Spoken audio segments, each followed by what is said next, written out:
ಒಂದೆಡೆ ದೇಹವನ್ನೇ ಸುಡುವ ದೆಹಲಿಯ ಭೀಕರ ಬೇಸಿಗೆಯ ಬಿಸಿಲು, ಇನ್ನೊಂದೆಡೆ ಅನ್ಯಾಯದ ವಿರುದ್ಧ ಸಿಡಿದೆದ್ದ ಯುವ ಜನರ ಪ್ರತಿಭಟನೆಯ ಕಾವು. ಇದು ರಾಷ್ಟ್ರ ರಾಜಧಾನಿ ದೆಹಲಿಯ ಜಂತರ್ ಮಂತರ್ನಲ್ಲಿ ಕಂಡುಬಂದ ಐತಿಹಾಸಿಕ ಹೋರಾಟದ ದೃಶ್ಯ. ನಮಸ್ಕಾರ ಸ್ನೇಹಿತರೆ, ನಾನು ಶ್ರೀದುರ್ಗಾ. ವೈದ್ಯಕೀಯ ಕೋರ್ಸ್ ಪ್ರವೇಶಕ್ಕಾಗಿ ನಡೆಯುವ ನೀಟ್ ಪರೀಕ್ಷೆಯಲ್ಲಿ ನಡೆದಿದೆ ಎನ್ನಲಾದ ಅಕ್ರಮಗಳ ವಿರುದ್ಧ ಸಾವಿರಾರು ಯುವಜನರು, ವಿದ್ಯಾರ್ಥಿಗಳು ದೆಹಲಿಯಲ್ಲಿ ಬೀದಿಗಿಳಿದಿದ್ದಾರೆ. ಆದರೆ ಈ ಪ್ರತಿಭಟನೆ ಕೇವಲ ಆಕ್ರೋಶಕ್ಕೆ ಸೀಮಿತವಾಗಿರಲಿಲ್ಲ. ಅಲ್ಲಿ ಕಂಡು ಬಂದಿದ್ದು ಅಪೂರ್ವ ಒಗ್ಗಟ್ಟು ಮತ್ತು ಮಾನವೀಯತೆ. ಬನ್ನಿ, ಜಂತರ್ ಮಂತರ್ನಲ್ಲಿ ನಡೆದ ಆ ರೋಮಾಂಚಕ ಘಟನೆಗಳ ಸಮಗ್ರ ವರದಿ ನೋಡೋಣ.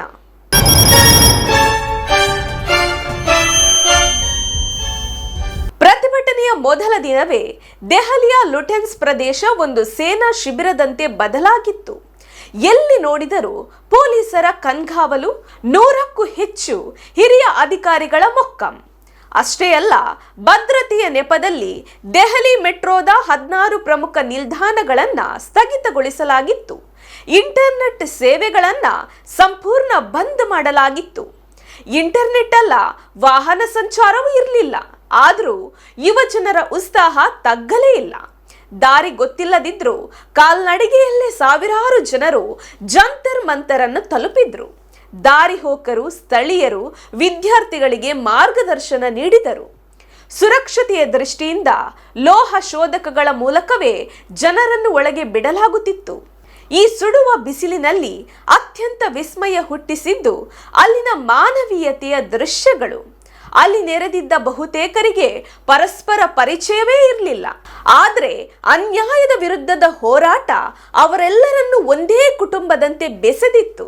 ಬಿಸಿಲಿಗೆ ಬಳಲಿ ನಿತ್ರಾಣಗೊಂಡವರಿಗೆ ಅಪರಿಚಿತರು ಬೀಸಣಿಗೆಯಿಂದ ಗಾಳಿ ಬೀಸುತ್ತಿದ್ರು. ದಾಹಗೊಂಡವರಿಗೆ ನೀರು ನೀಡುತ್ತಾ ಕುಸಿದು ಬಿದ್ದವರಿಗೆ ಆಸರೆಯಾಗುತ್ತಿದ್ರು. ಇದು ಯುವ ಜನರಿಗಾಗಿ ನಡೆಯುತ್ತಿದ್ದ ಹೋರಾಟವಾಗಿತ್ತು. ಅಷ್ಟೇ ಅಲ್ಲ, ಸ್ವಯಂ ಸೇವಕರ ಶಿಸ್ತು ನಿಜಕ್ಕೂ ಮೆಚ್ಚುವಂತಿತ್ತು. ಬೃಹತ್ ಜನಸ್ತೋಮ ಸೇರಿದ್ದರೂ ಯಾವುದೇ ರೀತಿಯ ಗೊಂದಲವಾಗದಂತೆ ಸ್ವಯಂ ಸೇವಕರೇ ಪ್ರತಿಯೊಂದನ್ನು ಅಚ್ಚುಕಟ್ಟಾಗಿ ನಿರ್ವಹಿಸುತ್ತಿದ್ದರು. ಅಪರಿಚಿತರ ನಡುವೆ ಮೂಡಿದ ಈ ಒಗ್ಗಟ್ಟು ಸರ್ಕಾರದ ಗಮನ ಸೆಳೆಯುವಲ್ಲಿ ಯಶಸ್ವಿಯಾಯಿತು. ಈ ಪ್ರತಿಭಟನೆಯಲ್ಲಿ ಸೃಜನಶೀಲತೆಯು ಮಿಂಚುತ್ತಿತ್ತು.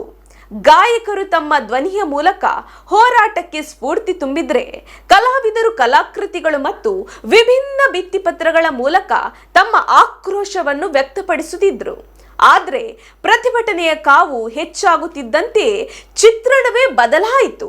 ಪ್ರತಿಭಟನಾಕಾರರನ್ನು ಚದುರಿಸಲು ಪೊಲೀಸರು ಜಲಫಿರಂಗಿ ಮತ್ತು ಲಾಠಿ ಬೀಸಿದ್ದರು.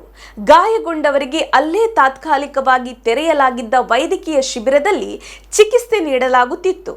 ಕಾಲಿಗೆ ತೀವ್ರವಾಗಿ ಪೆಟ್ಟು ಬಿದ್ದಿದ್ದ ವ್ಯಕ್ತಿಗೆ ಚಿಕಿತ್ಸೆ ನೀಡುವಾಗಲೂ ಸುತ್ತಲೂ ನಿಂತಿದ್ದ ಅಪರಿಚಿತರು ಗಾಳಿ ಬೀಸುತ್ತಾ ಉಪಚರಿಸುತ್ತಿದ್ದ ದೃಶ್ಯ ಪ್ರತಿಯೊಬ್ಬರ ಕಣ್ಣಂಚಿನನ್ನು ಒದ್ದೆ ಮಾಡುತ್ತಿತ್ತು. ಸದಾ ವಾಹನಗಳ ಸದ್ದಿನಿಂದ ಜಿಗಿಗುಡುತ್ತಿದ್ದ ದೆಹಲಿಯ ಪ್ರಸಿದ್ಧ ಜನಪಥ್ ರಸ್ತೆ ಅಂದು ಸಂಪೂರ್ಣ ನಿರ್ಜನವಾಗಿತ್ತು. ಮತ್ತೊಂದೆಡೆ ಕನಾಟ್ ಪ್ಲೇಸ್ ಭಾಗದಲ್ಲಿ ಪೊಲೀಸ್ ಪಹರೆ ಮತ್ತು ಪ್ರತಿಭಟನಾಕಾರರ ನಡುವೆ ಸ್ವಯಂ ಸೇವಕರು ಮಾನವ ಸರಪಳಿ ನಿರ್ಮಿಸಿ ರಕ್ಷಣಾ ಬೇಲಿ ರಚಿಸಿದ್ದರು. ಇಲ್ಲಿ ಪೊಲೀಸರ ದ್ವಿಮುಖ ನೀತಿಯು ಕಂಡುಬಂತು. ಕೆಲ ಪೊಲೀಸ್ ಅಧಿಕಾರಿಗಳು ಇಂಕ್ವಿಲಾಬ್ ಜಿಂದಾಬಾದ್ ಎಂದು ಘೋಷಣೆ ಕೂಗಿ ಸಮಾಧಾನದಿಂದ ಕುಳಿತುಕೊಳ್ಳಲು ಮನವಿ ಮಾಡುತ್ತಿದ್ದರೆ, ಇನ್ನೂ ಕೆಲವರು ಬೆದರಿಕೆಯ ಧಾಟಿಯಲ್ಲಿ ಮಾತನಾಡುತ್ತಿದ್ದರು. ಒಂದೆಡೆ ಮನವೊಲಿಸುವ ಯತ್ನ, ಇನ್ನೊಂದೆಡೆ ಎಚ್ಚರಿಕೆಯ ತಂತ್ರ. ಬಿಸಿಲಿನಿಂದ ಕಾದು ಹೋಗಿದ್ದ ದೆಹಲಿಯ ನೆಲದ ಮೇಲೆ ಜಂತರ್ ಮಂತರ್ನಲ್ಲಿ ಆ ದಿನ ನಡೆದಿದ್ದು ಕೇವಲ ಒಂದು ಪ್ರತಿಭಟನೆಯಷ್ಟೇ ಅಲ್ಲ, ಅದು ದೇಶದ ಭವಿಷ್ಯದ ಯುವ ಜನರ ಆಕ್ರೋಶ. ಅವರ ಅಪ್ರತಿಮ ಶಿಸ್ತು, ಸಂಘಟನೆ ಮತ್ತು ಪರಸ್ಪರ ಕಾಳಜಿಯ ಸಂಕೇತವಾಗಿತ್ತು.